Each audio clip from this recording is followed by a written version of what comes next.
Greetings interwebs, it's JackitK. Welcome to my Trapinch Community Day Retrospective. As per the last Community Day Retrospective, it'll be a two-parter. First part, I'm going to go over the event with you guys, what to expect out of it, when it's happening, any personal predictions I may have going into it, pretty much all the foresight I can give before the Community Day actually starts. And then I'll do part 2 once I actually had a Community Day to talk about my personal experience of how it went, both in the game as well as things I did while outside of the game during Community Day, review any particular twists that may have came up with this particular Community Day, stuff like that. To get us all started though, let's talk about what we're actually going to get with this Community Day.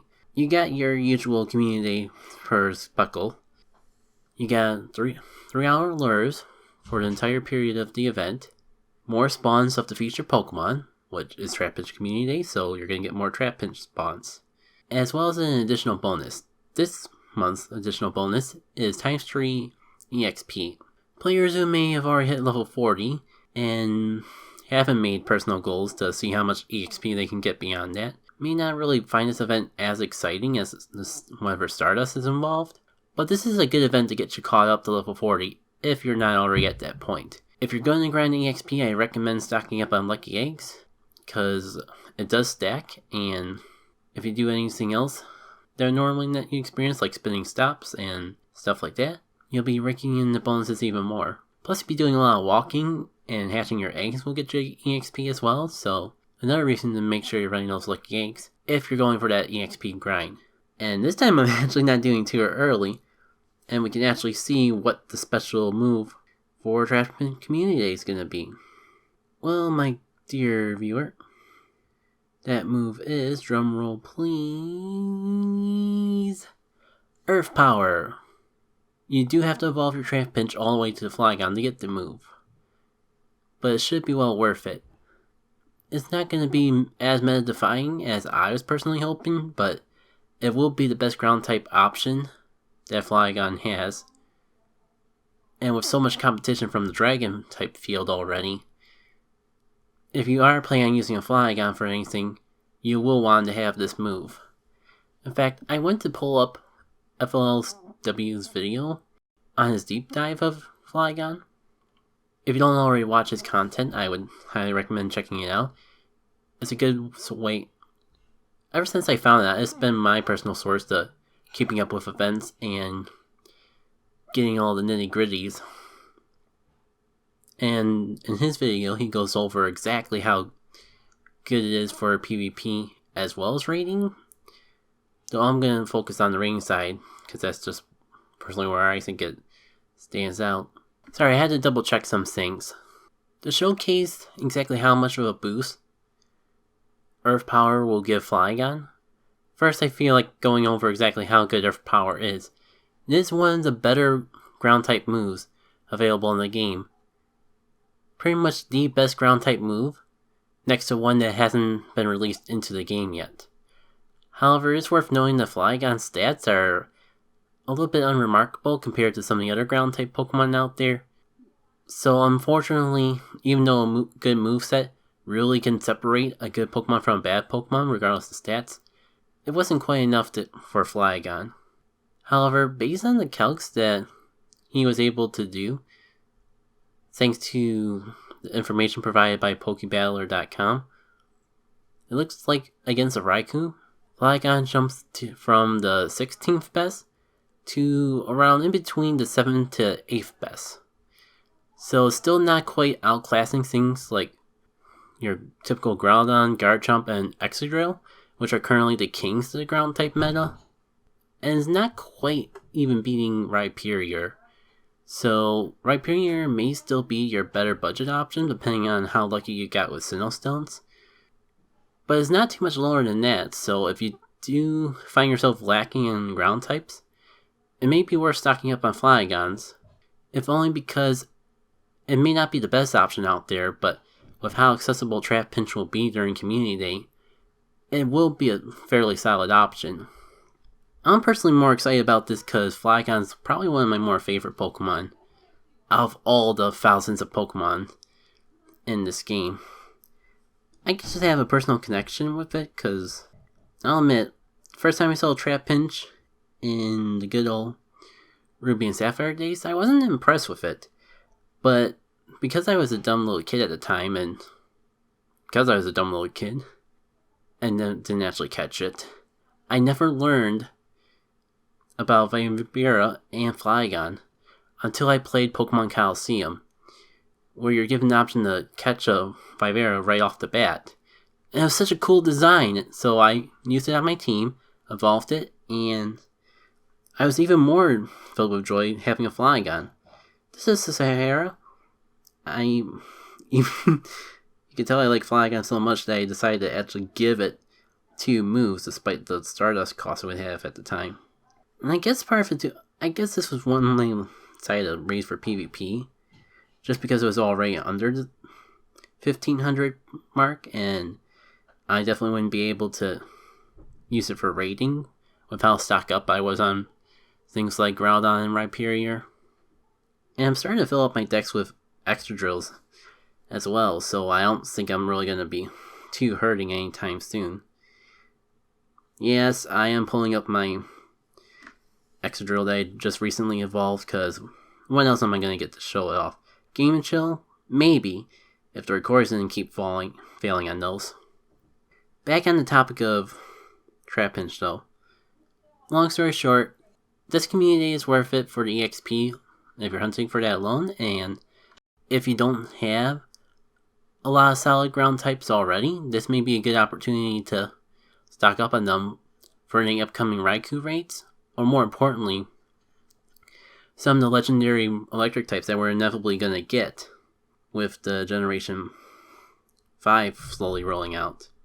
And yes, I also do have this perfect IV Vibera. I think I hatched it out of an egg as a Trapinch.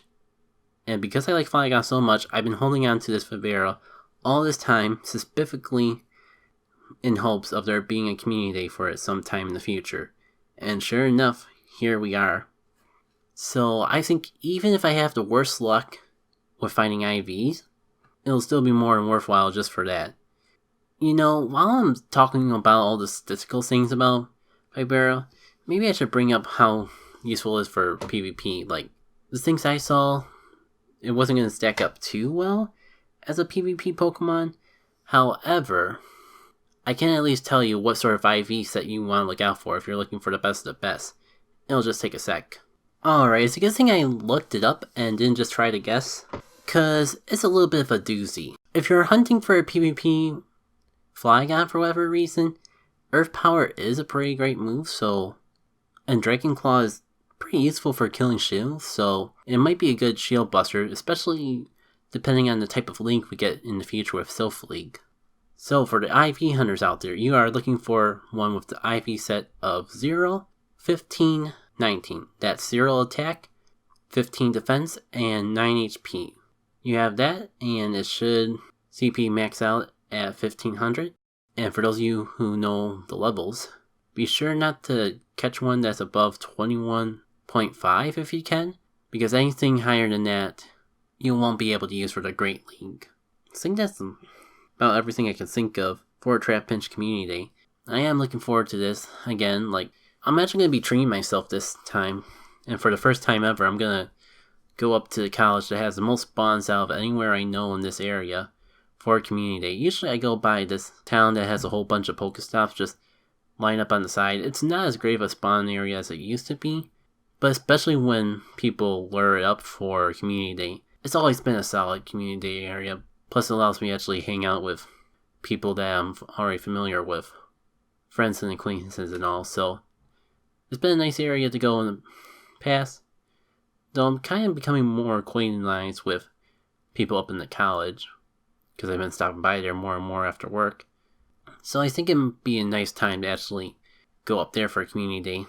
I was waiting for a meta relevant Pokemon, but considering how much I like Trapinch and how I feel like I kind of shot myself out of having the full solid time for a Rouse Community Day due to other arrangements, I figured it's a good way to make it back up to myself. And I'll let you know how that all goes.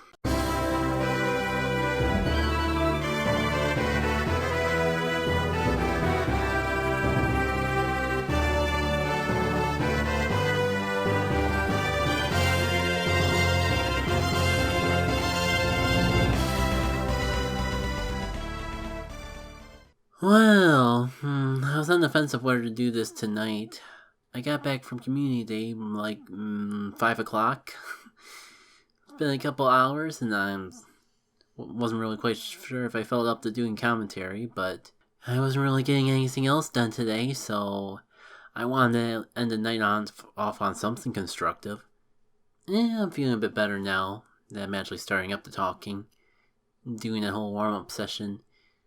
So why not? How was my Trapinch community day? Short answer, it was good, but man, it had so much potential to go sour. And I can definitely see why it actually did go sour for some people. Man, where did I start? I thought I was just gonna talk exclusively about how much more awesome this experience was.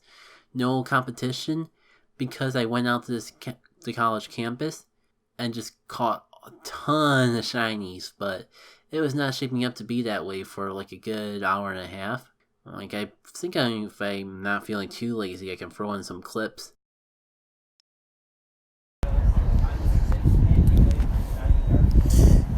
Let's try again, I guess. I thought closing and opening the game would make things better, not worse. I thought it was weird. I went 1 hour without shinies, and the whole... like something felt off.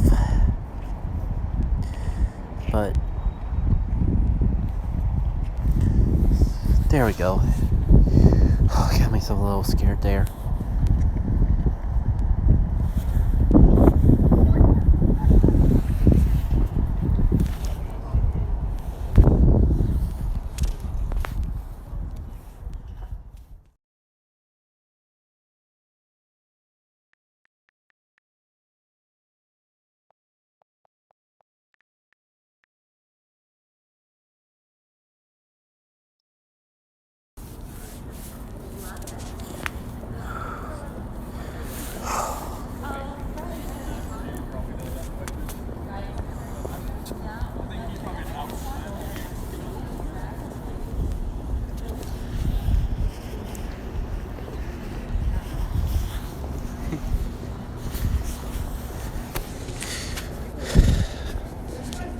$3,000 years, hour and a half in, and finally the first shiny. And you're curious exactly how freaking many I've caught since then?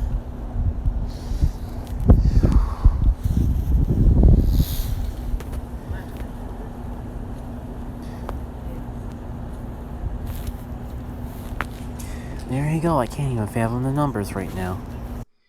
But I had a lot of panic until I got that first shiny. Even more so than usual, because I rebooted the game foolishly, thinking, well, maybe the reason I haven't caught any shinies is because my game's bugged. And then nothing, no Pokestops and no gyms popped up, and for at least a minute or so, my mind was in like a full panic. Thankfully, it all got fixed when I booted it back up, though. But yeah, there's been a common thing going on the internet about people complaining about the spawns, how Trapinch weren't popping up as often as they usually do on community days. Usually those that had weather boost, like the weather was sunny while they were playing the game, didn't have as much issue as those who didn't have the weather boost. And despite not having a water boost, I think the fact that I went out to the college campus kind of brought the spawns back up to the level that they usually are when I go down the seaside town for community day. It's not a seaside town because I don't even play near the lake, but the town, technically part of the town is right up against the lake. So I guess it's a seaside town. Maybe someday I'll find ambitious enough to actually say the name of the place, but not today. So yeah, even though it was pure coincidence, I had the most awesome power play going up to the college campus for this particular community day. because it basically saved me from suffering all the issues of spawns that other people had. Mind you, I still had to work my butt off for spawns. It was still a whole thing of, on average, every Pokestop had one, if any, Trapinch up against it. If I did enough hustling, there's occasionally areas that maybe had like 4 Trapinch at once, but then I go like another 2 minutes or so before finding any Trapinch, and there was definitely droughts in the Trapinch spawns in general, where I probably walked a good 5 minutes before finding my next set of Trapinchs to go and collect.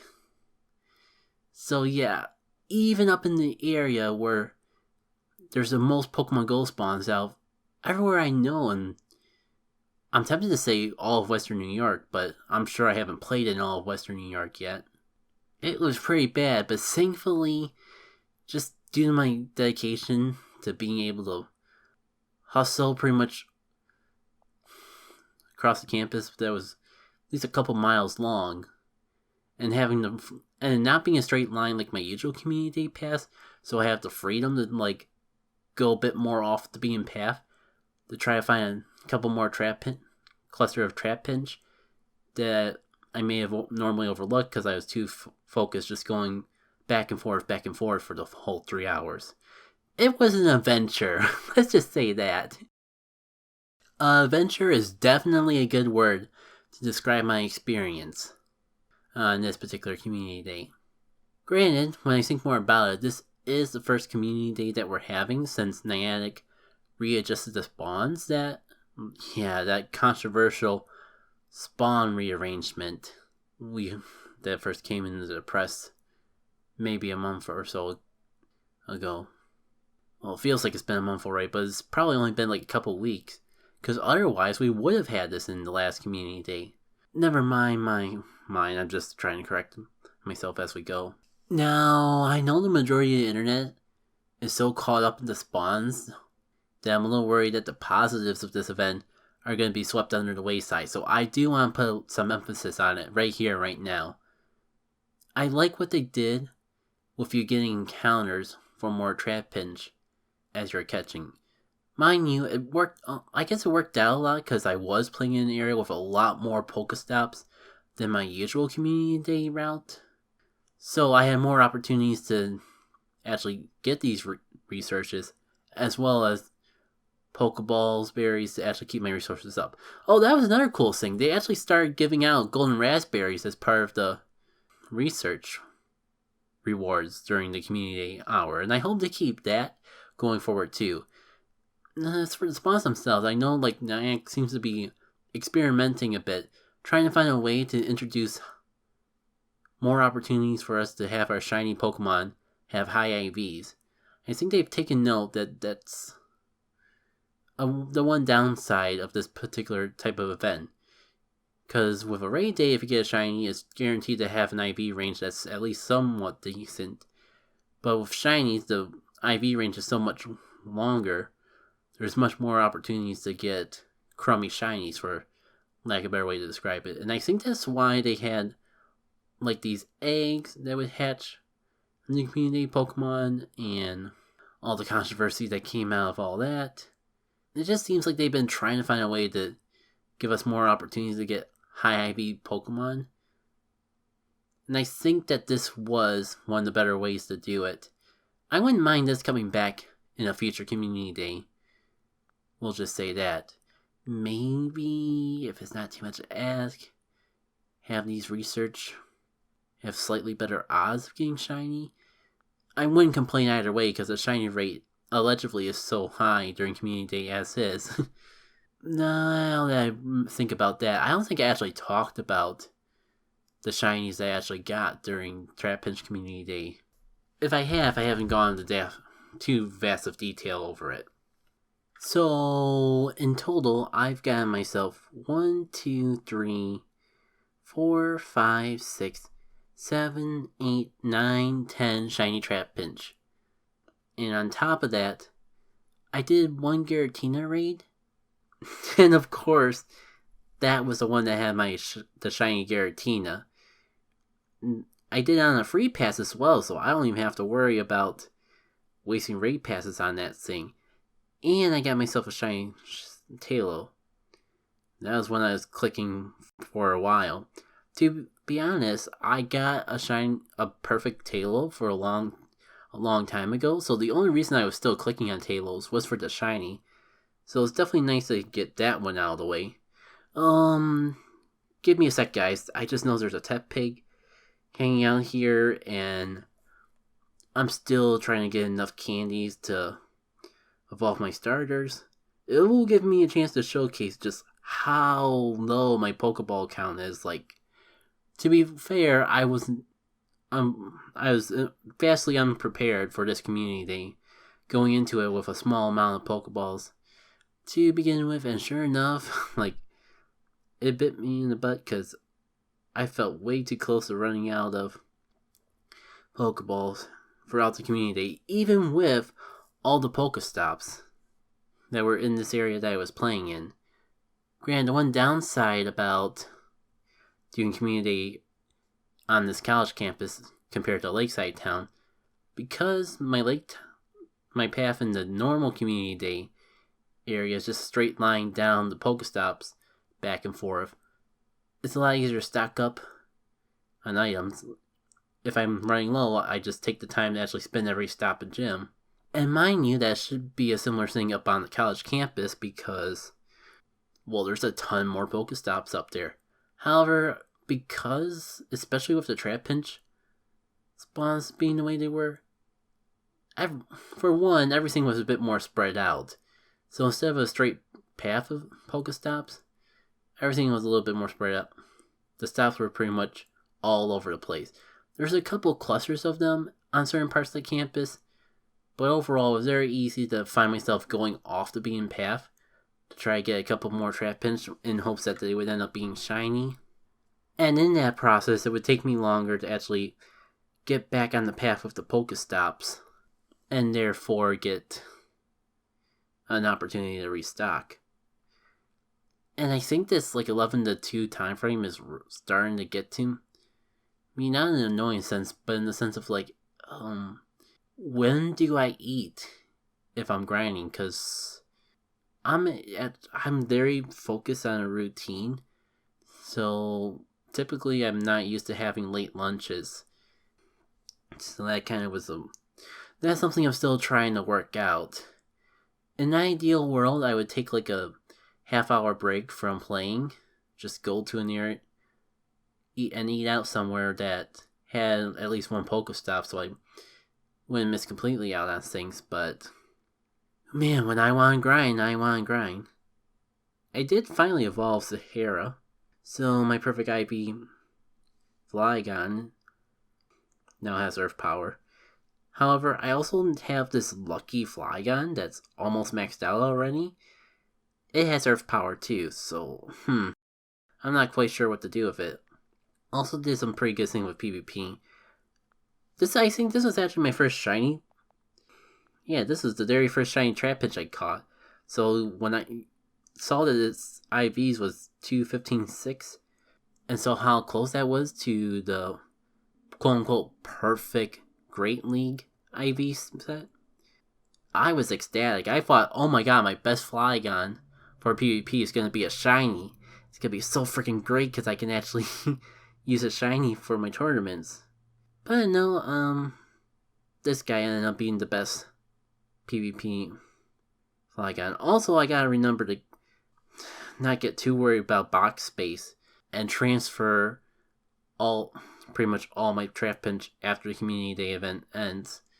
Cause as I spend more time up in the campus after working that, I become more acquaintance with the people on campus. I actually made friends with at least one person on there, and we're gonna do some trading. Cause I had lucky friends with one of the guys, or a couple of them, I guess. So had to do some trades because I don't actually get to see them too often. I'll talk about what I got in those lucky trades later, but the point being, I only kept my 5 highest CP Trapinches, when these guys were like hardcore trading for the whole hour or more after the community day event ended. So like we went through all the Trapinch I had almost immediately, and it's like, dude, I know people hate Trapinch, but you didn't even hold on to that many? And it hurt a little because Flygon is one of my favorites, but I see the point. I'll just have to keep in mind if I go back up to the campus for community day, I'm gonna need to make sure I have a lot of box space. I should have been okay because I was sitting. I guess the issue is just I'm hitting that 1400 so quickly. It's a little bit alarming. I know you guys are already spoiled on the Trapinch that or the Luckies I got, but let me go through the rest of the past two sound waves.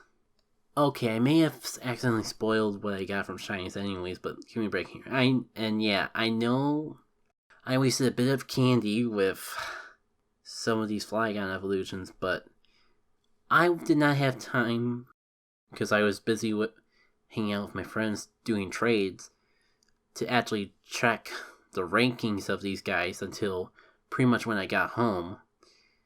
So I just evolved anyone that was pretty much evolved any Trapinch that looked close from my estimations. So that's why I have a 107 IV Flygon with Earth Power. If anyone wants an Earth Power Flygon and doesn't mind the CP, let me know. I'm not gonna. However, we have to already be friends, of course, but yeah, just mumbling. Speaking of tiny Flygons, though, got that guy, and yeah, I guess I couldn't resist against my better judgment, because, man, look how good this Flygon is IV-wise.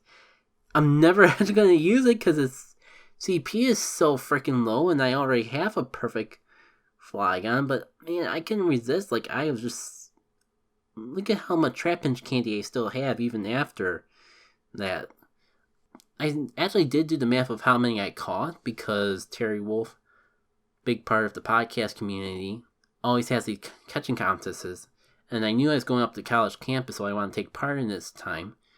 And I believe I caught 303 Trapinch, and I know, even with that high of a number, I didn't catch every Trapinch I seen, because some of them were stubborn and wouldn't stay in the ball, and I just was focused on trying to get my shinies that, one, I was running low on Pokeballs, and two, I want to try to get as many shinies as I could, especially with that whole hour and a half of diddly squat. So instead, that is where I ended up. Of course, I click on the one Flygon that's not actually evolved from Community Day. And I think this was my best IV shiny, so that's why I evolved that one. For those listening in, it's like a 14, 13, 12. And it's got 1,400. It's got 1,419 CP. So it's pretty decent.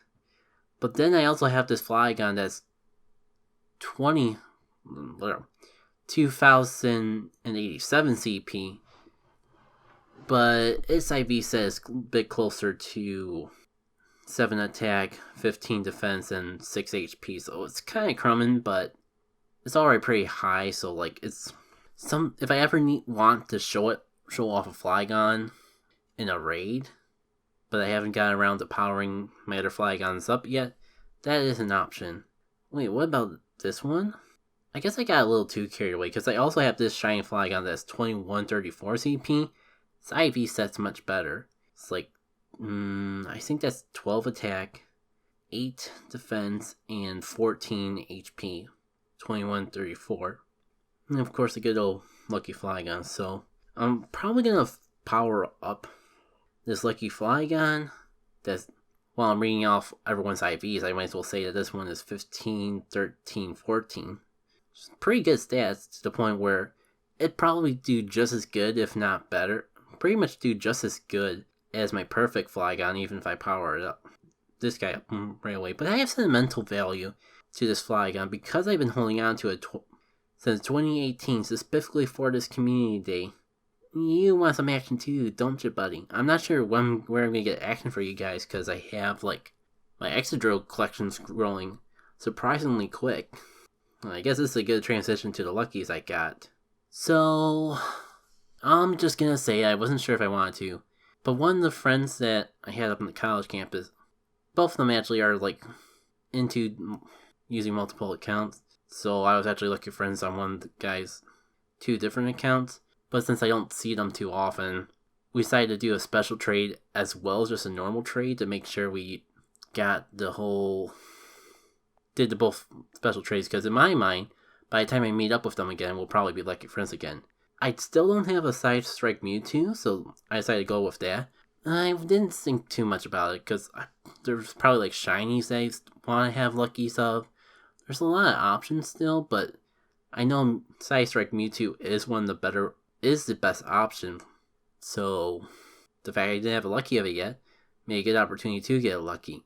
And I know some people wouldn't be too happy with this Drillbur, because this doesn't get perfect attack, but in my mind the IVs are pretty good. You can't have bad IVs with a lucky Pokemon, just bad IVs for a lucky Pokemon. This guy looks like it's a 13, 15, 13. So definitely worth evolving once I get the Drillbur candy. And it will join my other Drillbur. Or it'll join my other Excadrill when the time comes. And I'll be leading with 2 Drillburs every time I go after ground types instead of just one. Good old Donadrill from Lucagen's Pokemon White LP. That's nostalgic to say. Definitely not something I would recommend for people who avoid the expletive tag on their podcasts. But fun times nevertheless. Honestly, I think her Hard Gold LP aged a lot better than her White LP, but yeah, I still appreciate the memories. So I'll have those 2 to work with, which is nice. Which makes it even more nice I was able to get that lucky Trapinch just from trading without trading with someone who I was lucky friends with. Because I definitely appreciate this Flygon. I want to love it and care for it forever. Oh wow, I almost been rambling for half an hour already. Well, let me just scroll through. I think I talked about the community stuff. I talked about shinies.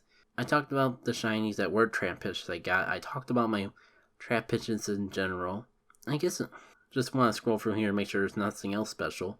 Shadow Larvitar. Normally it's not too special because I've got a few already, but I think this is the best Shadow Larvitar I have so far. It's like I think that's a 13, 12, 12. So, I mean, if I purify this will be a perfect attack Larvitar, which is pretty great. I just don't know where it would fit in my Tyranitar collection, because I know I have freaking Tyranitar's off the wazoo already for both SmackDown and Crunch. But I'm definitely holding on to that one. Looks like I caught another Drillbur just going through, which is nice because I'll need all the Drillbur candy I can get for evolving my new lucky Drillbur. Because I think I did a lone Raichu raid before Community Day. It's either before Community Day. No, it was both. Last night I did a Raichu raid, but I also did one before Community Day. Just to use up my free passes and all that. And that's everything significant that's happened lately. So I'll end it off here. Oh yeah, Cranidos. I'll take Cranidos candies wherever I can get them. But I think I'll hold on to this because, like, if I can trade to someone to get them a lucky Cranidos, it'd probably make their day. For real now, though, I think that's all I have to share for today. Thank you all for tuning in. You're welcome / apologies for the long retrospective. But I couldn't really get myself to do much else, so I figured I'd at least chill and talk with you guys about my community day. With all that said, though, check me out on the platforms you watch out. Any support you can give is well appreciated. I believe I talked about the places you can reach out to me. If not, they'll be in the show notes. And until we meet again, take care. Before I go, I just got this weird feeling that I may have a shiny Trapinch hiding in the back of here, but you know, it's not worth it at this point because Community Day is well over, so I might as well wait until I can get extra Stardust for catching them anyways. It's not like I ran away from any Trapinch, But I did do quick catches on them, so if they did break out of the ball, they're still sitting in the back somewhere. Okay, for real, now I just want to showcase that I'm almost at the 50 kilometers for Adventure Sync. Probably the first time I reached that in a while. I am pretty certain I've walked at least 12 kilometers just during the 3 hours of Community Day. I could probably add another kilometer or two from the walking I did after Community Day just to meet up with friends and walk back to the car and things like that. So as long as I walk even a little bit tomorrow, I should definitely hit that for sure. For real now. Take care.